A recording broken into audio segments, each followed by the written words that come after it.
أعوذ بالله من الشيطان الرجيم بسم الله الرحمن الرحيم وإذا جاءهم أمر من الأمن أو الخوف أذاعوا به ولو ردوه إلى الرسول وإلى أولي الأمر منهم لعلمه الذين يستنبطونه منهم ولولا فضل الله عليكم ورحمته لاتبعتم الشيطان إلا قليلا۔ ترجمہ: اور جب امن یا خوف کی کوئی بات ان کے پاس آتی ہے تو اسے پھیلانے لگتے ہیں، حالانکہ اگر اس بات کو رسول اور اپنے بااختیار لوگوں کی خدمت میں پیش کرتے تو ضرور ان میں سے نتیجہ نکالنے کی صلاحیت رکھنے والے اس خبر کی حقیقت کو جان لیتے، اور اگر تم پر اللہ کا فضل اور اس کی رحمت نہ ہوتی تو ضرور تم میں سے چند ایک کے علاوہ سب شیطان کے پیچھے لگ جاتے۔ یہاں اگرچہ ایک خاص سیاق و سباق میں ایک چیز بیان کی گئی ہے، لیکن اس میں جو حکم بیان کیا گیا ہے یہ ہماری زندگی کے ہزاروں گوشوں میں اصلاح کے لیے کافی ہے۔ خلاصہ کلام یہ فرمایا گیا کہ جب کبھی امن مثلا مسلمانوں کی فتح یا خوف مثلا مسلمانوں کی شکست کی کوئی بات لوگوں کے پاس آتی ہے جو فساد کا باعث بن سکتی ہے تو وہ اسے فوراً پھیلانے لگتے ہیں، حالانکہ اگر اس بات کو یہ لوگ نبی کریم صلی اللہ علیہ وسلم اور اپنے بااختیار لوگوں جیسے اکابر صحابہ رضی اللہ عنہم جو صاحب رائے اور صاحب بصیرت ہیں کی خدمت میں پیش کرتے اور خود کچھ دخل نہ دیتے تو سمجھدار لوگ ضرور اپنی عقل و دانش یا اپنی تحقیق کی روشنی میں اس خبر کی حقیقت کو جان لیتے اور یوں بات کا بتنگڑ بننے کی بجائے حقیقت حال کھل کر سامنے آ جاتی۔ اس آیت کو سامنے رکھ کر ہم نے اپنے گھروں کے معاملات بلکہ ملکی اور بین الاقوامی معاملات اور صحافی معاملات کو جان سکتے ہیں۔ ہمارے ہاں کا یہ حال ہے کہ ایک بات کو کوئی شخص اچھالتا ہے اور پھر وہ موجودہ میڈیا کے ذریعے پوری دنیا میں گردش کرنے لگتی ہے اور کچھ عرصے بعد پتہ چلتا ہے کہ اس بات کا کوئی سر پیر ہی نہیں ہے اور وہ سراسر جھوٹی ہے۔ مسلمانوں کو اور اسلام کو بدنام کرنے کے لیے ایسی سازشیں، افواہیں اور خبریں دن رات پھیلائی جا رہی ہیں، حتیٰ کہ بعض جگہوں پر یہ بات پھیلائی گئی ہے کہ مسلمانوں کا مذہب یہ ہے کہ کوئی مسلمان اس وقت تک جنت میں نہیں جائے گا جب تک وہ کسی ایک کافر کو قتل نہیں کر لے گا۔ الامان الحفیظ۔ کیسا جھوٹ اور کیسی دیدہ دلیری ہے! کفار کے ممالک میں مسلمانوں کا جو تشخص پھیلایا جا رہا ہے وہ بھی اسی طرح کی جھوٹی افواہوں کے ذریعے ہے، اور پھر ایسی باتیں سن کر مغرب سے مرعوب کچھ پڑھے لکھے سمجھے جانے والے ہمارے لوگ ان باتوں کو اسلام کے نام پر پیش کر کے اسلام کو بدنام کرتے ہیں۔ یہی معاملہ گھروں میں ہے کہ کسی نے کچھ بات کہی، وہ پھیلتے 10 مرتبہ اضافوں کے ساتھ ایسی ہو گئی کہ خاندانوں میں لڑائیاں چھڑ گئی اور تباہیاں مچ گئی۔ ایسی سینکڑوں باتوں کا ہم سب کو تجربہ ہے۔ ان سب کے لیے قرآن نے یہ اصول دیا ہے کہ جب ایسی کوئی بات پہنچے تو اہل دانش اور سمجھدار لوگوں تک پہنچا دی جائے، وہ غور و فکر اور تحقیق سے اس کی حقیقت حال معلوم کر لیں گے اور یوں بات کا بتنگڑ اور رائے کا پہاڑ نہیں بنے گا۔ حضرت حفص بن عاصم رضی اللہ عنہ سے روایت ہے، رسول اکرم صلی اللہ علیہ وسلم نے فرمایا، کسی شخص کے جھوٹا ہونے کے لیے یہی بات کافی ہے کہ وہ ہر سنی سنائی بات بیان کر دے۔ مفسرین نے فرمایا ہے کہ اس آیت میں اس بات پر دلیل ہے کہ قیاس جائز ہے، اور یہ بھی معلوم ہوتا ہے کہ ایک علم تو وہ ہے جو قرآن و حدیث سے صراحت سے حاصل ہوتا ہے، اور ایک علم وہ ہے جو قرآن و حدیث سے استنباط اور قیاس کے ذریعے حاصل ہوتا ہے۔ یہ بھی معلوم ہوا کہ امور دینیہ میں ہر شخص کو دخل دینا جائز نہیں، جو اس کا اہل ہو وہی اس میں غور کرے۔ فقاتل فی سبیل اللہ لا تکلف الا نفسک وحرد المؤمنین عسى اللہ ان یکف بأس الذین کفروا واللہ اشد بأسا واشد تنکیلا۔ ترجمہ: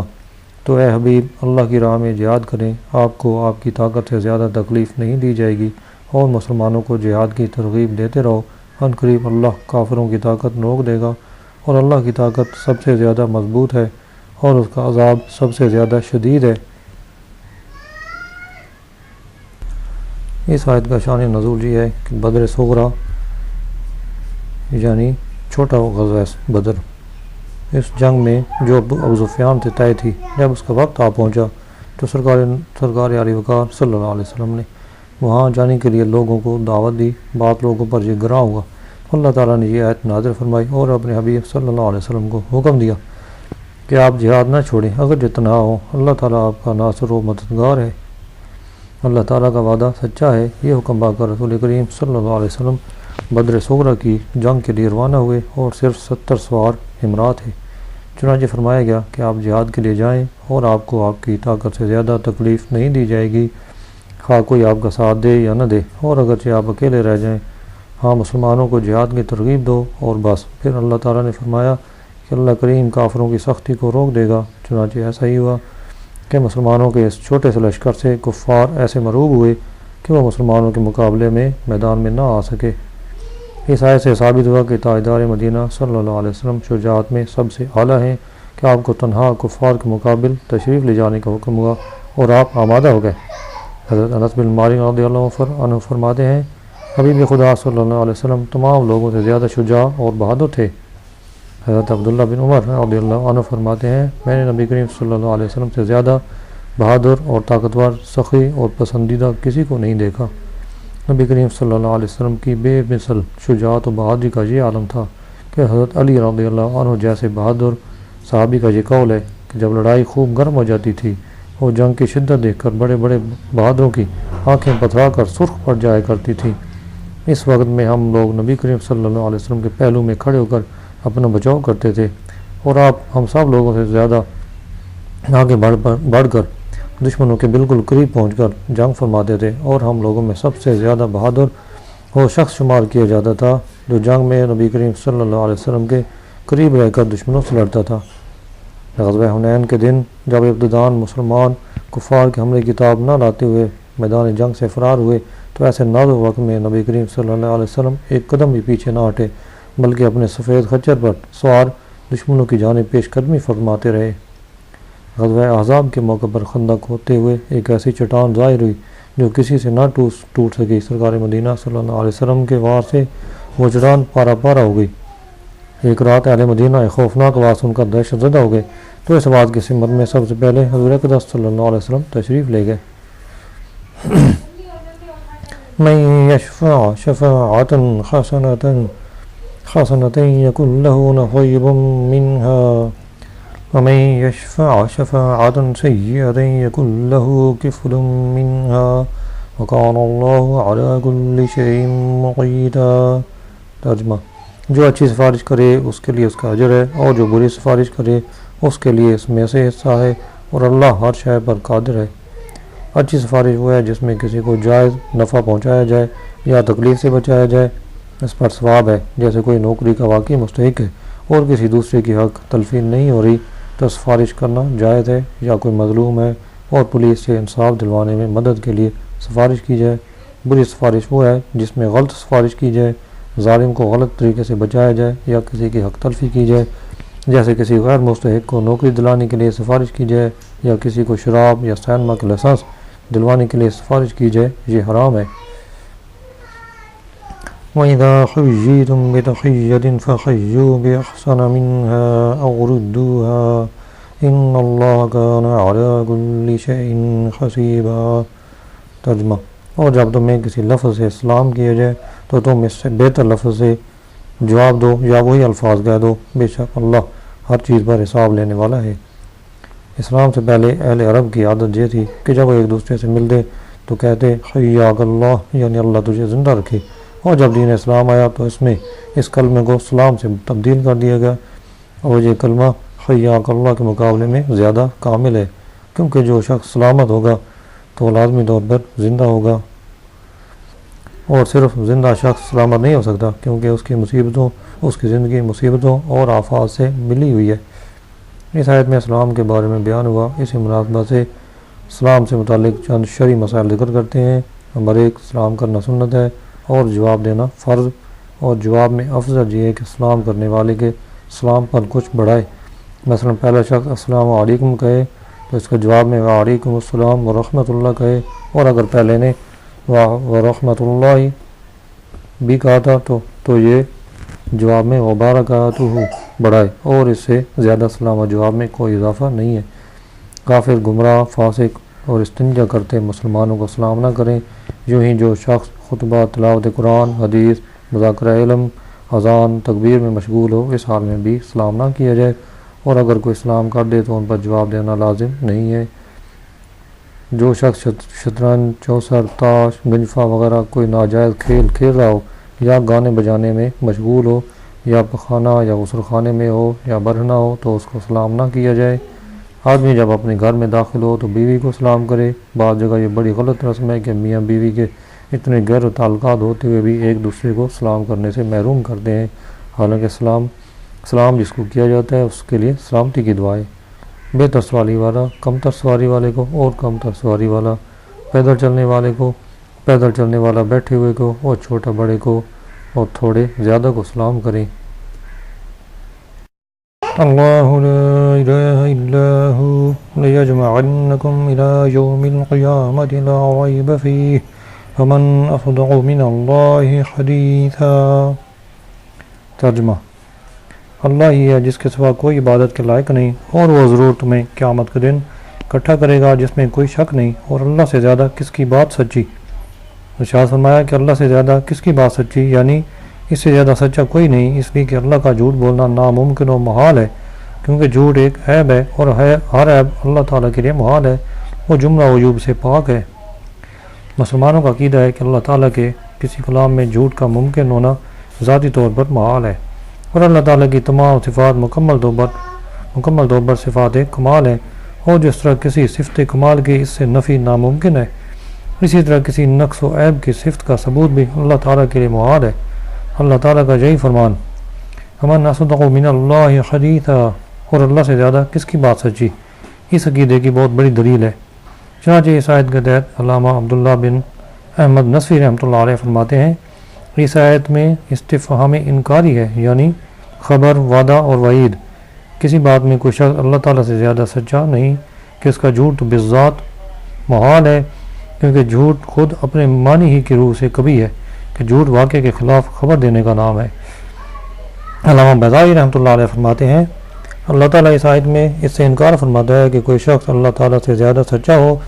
کیونکہ اس کی خبر تک تو کسی جھوٹ کو کسی طرح راہ ہی نہیں کہ جھوٹ عیب ہے، اور عیب اللہ تعالیٰ پر محال ہے۔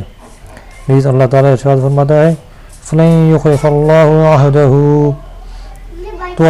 تو اللہ ہرگز وعدہ خلافی نہیں کرے گا۔ اس آیت کے تحت امام فخر الدین رازی رحمۃ اللہ علیہ فرماتے ہیں، اللہ تعالیٰ کا یہ فرمان اس بات پر دلالت کرتا ہے کہ اللہ تعالیٰ اپنے ہر وعدہ اور وعید میں جھوٹ سے پاک ہے۔ ہمارے اصحاب اہل سنت والجماعت اس دلیل سے کذب الہی کو ناممکن جانتے ہیں، کیونکہ جھوٹ صفت نقص ہے، اور نقص اللہ تعالیٰ پر محال ہے، اور معتزلہ اس دلیل سے اللہ تعالیٰ کے جھوٹ کو ممتنع مانتے ہیں، کیونکہ جھوٹ فی نفسی ہی کبھی ہے، تو اللہ تعالیٰ سے اس کا صادر ہونا محال ہے۔ الغرض ثابت ہوا کہ اللہ تعالیٰ کا جھوٹ بولنا اصلاً ممکن ہی نہیں۔ شاہ عبدالعزیز محدث دہلوی رحمۃ اللہ علیہ اس آیت کے تحت فرماتے ہیں، اللہ تعالیٰ کی خبر ازلی ہے، کلام میں جھوٹ ہونا عظیم نقص ہے، لہذا وہ اللہ تعالیٰ کی صفات میں ہرگز راہ نہیں پا سکتا کہ اللہ تعالیٰ تمام عیوب و نقائص سے پاک ہے۔ اس کے حق میں خبر کے خلاف ہونا سراپا نقص ہے، اور اللہ تعالیٰ ارشاد فرماتا ہے سورہ انعام، اور سچ اور انصاف کے اعتبار سے تیرے رب کی کلمات مکمل ہیں، اس کے کلمات کا کوئی بدلنے والا نہیں، اور وہی سننے والا جاننے والا ہے۔ امام فخر الدین رازی رحمۃ اللہ علیہ اس آیت کے تحت فرماتے ہیں، یہ آیت اس چیز پر دلالت کرتی ہے کہ اللہ تعالیٰ کی بات بہت سی صفتوں کے ساتھ موصوف ہے، ان میں سے ایک صفت اس کا سچا ہونا ہے، اور اس پر دلیل یہ ہے کہ جھوٹ عیب ہے، اور عیب اللہ تعالیٰ پر محال ہے۔ مزید فرماتے ہیں کہ قرآن و حدیث کے دلائل کا صحیح ہونا اس پر موقوف ہے کہ اللہ تعالیٰ کے کذب کو محال مانا جائے۔ نیز جھوٹ فی نفس ہی دو باتوں سے خالی نہیں، یا تو وہ نقص ہوگا یا نہیں ہوگا، اور یہ بات ظاہر ہے کہ جھوٹ ضرور نقص ہے، اور جب یہ نقص ہے تو بالاتفاق اللہ تعالیٰ کے لیے محال ہو گیا، کیونکہ وہ ہر نقص و عیب سے پاک ہے۔ دوسری صورت میں اگر جھوٹ کو نقص و عیب نہ بھی مانا جائے تو بھی یہ اللہ تعالیٰ کے لیے محال ہے، کیونکہ اگر جھوٹ نقص نہیں تو کمال بھی نہیں، اور اللہ تعالیٰ نہ صرف نقص و عیب سے پاک ہے بلکہ وہ ہر اس شے سے بھی پاک ہے جو کمال سے خالی ہو، اگرچہ وہ نقص و عیب میں سے نہ ہو، کیونکہ اللہ تعالیٰ کی ہر صفت کمال ہے، اور جس میں کوئی کمال ہی نہیں تو وہ اللہ تعالیٰ کی صفت کس طرح ہو سکتی ہے؟ یاد رہے کہ لوگوں کے جھوٹ بولنے پر قادر ہونے اور اللہ تعالیٰ کے لیے جھوٹ ناممکن محال ہونے سے یہ ہرگز لازم نہیں ہوتا کہ لوگوں کی قدرت معاذ اللہ تعالیٰ کی قدرت سے بڑھ گئی، یعنی یہ کہنا کہ بندہ جھوٹ بول سکے اور اللہ تعالیٰ جھوٹ نہ بول سکے، اس سے لازم آتا ہے کہ انسان کی قدرت معاذ اللہ تعالیٰ کی قدرت سے بڑھ جائے گی۔ یہ بات سراسر غلط ہے۔ اگر یہ بات سچی ہو کہ آدمی جو کچھ کر سکتا ہے وہ اللہ تعالیٰ بھی کر سکتا ہے، تو اس سے یہ لازم آئے گا کہ جس طرح نکاح کرنا اور بیوی سے ہم بستری کرنا وغیرہ انسان کی قدرت میں ہے، اسی طرح اللہ تعالیٰ بھی معاذ اللہ یہ کر سکتا ہے۔ یوں ہی اگر وہ بات سچی ہو تو اس سے یہ لازم آئے گا کہ جس طرح آدمی کھانا کھانے، پانی پینے، اپنے آپ کو دریا میں ڈبو دینے، آگ سے جلانے، خاک اور کانٹوں پر لٹانے کی قدرت رکھتا ہے، تو پھر یہ سب باتیں اللہ تعالیٰ بھی اپنے لیے کر سکتا ہوگا۔ ان صورتوں میں انسان ہر طرح خدائی سے ہاتھ دھو بیٹھے گا، کیونکہ اگر اللہ تعالیٰ یہ سب باتیں اپنے لیے کر سکتا ہو تو وہ ناقص و محتاج ہوا، اور ناقص و محتاج خدا نہیں ہو سکتا، اور اگر نہ کر سکتا تو عاجز ٹھہرے گا، اور کمال قدرت میں آدمی سے کم ہو جائے گا، اور عاجز خدا نہیں ہو سکتا، جبکہ ہمارا سچا خدا سب عیبوں سے اور محال پر قدرت کی تہمت سے پاک اور منزہ ہے۔ نہ کوئی ممکن اس کی قدرت سے باہر ہے، نہ کسی کی قدرت اس کی قدرت کے ہمسر، نہ اپنے لیے کسی عیب و نقص پر قادر ہونا اس کی قدوسی شان کے لائق ہے۔ فما لكم في المنافقين فئتين والله أركسهم بما كسبوا أتريدون أن تهدوا من أضل الله ومن يضلل الله فلن تجد له سبيلا۔ ترجمہ: تو تمہیں کیا ہوا کہ منافقوں کے بارے میں دو گروہ ہو گئے، حالانکہ اللہ نے ان کے اعمال کے سبب ان کے دلوں کو الٹا دیا ہے۔ کیا تم یہ چاہتے ہو کہ تم اسے راہ دکھاؤ جسے اللہ نے گمراہ کر دیا، اور جسے اللہ گمراہ کر دے تو ہرگز تو اس کے لیے ہدایت کا راستہ نہ پائے گا۔ اس آیت کا شان نزول یہ ہے کہ منافقین کی ایک جماعت کھلم کھلا مرتد ہو کر مشرکین سے جا ملی۔ ان کے بارے میں صحابہ کرام رضی اللہ عنہم کے دو گروہ ہو گئے،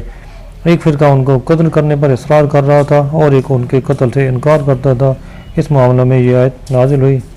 اور فرمایا کہ اے ایمان والو، تمہیں کیا ہو گیا کہ تم منافقوں کے بارے میں دو گروہ بن گئے، حالانکہ اللہ تعالیٰ نے ان کے ارتداد اور مشرکوں سے جا ملنے کی وجہ سے ان کے دلوں کو الٹا دیا ہے۔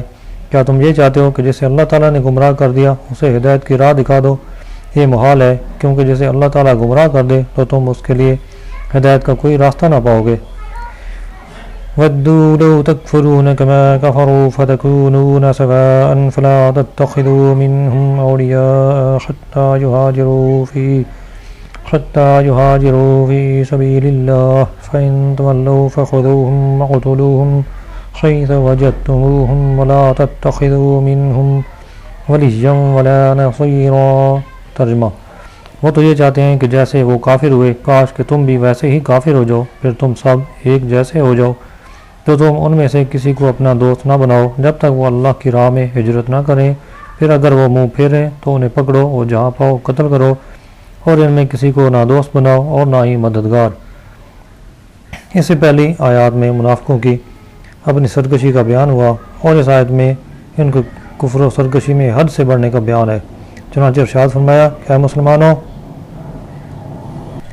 جو منافق ایمان چھوڑ کر کفر و ارتداد کی طرف پلٹ گئے، وہ تو یہ چاہتے ہیں کہ جیسے وہ کافر ہوئے، کاش کہ تم بھی ویسے ہی کافر ہو جاؤ، پھر تم سب کفر میں ایک جیسے ہو جاؤ، اور جب ان کا یہ حال ہے تو تم ان میں سے کسی کو اس وقت تک اپنا دوست نہ بناؤ جب تک وہ اللہ تعالیٰ کی راہ میں ہجرت نہ کریں، اور اس سے ان کے ایمان کا ثبوت نہ مل جائے کہ ان کا ایمان اللہ تعالیٰ اور اس کے حبیب صلی اللہ علیہ وسلم کی رضا کے لیے ہے، کسی دنیوی مقصد کے لیے نہیں ہے۔ پھر اگر وہ ہجرت کرنے سے منہ پھیریں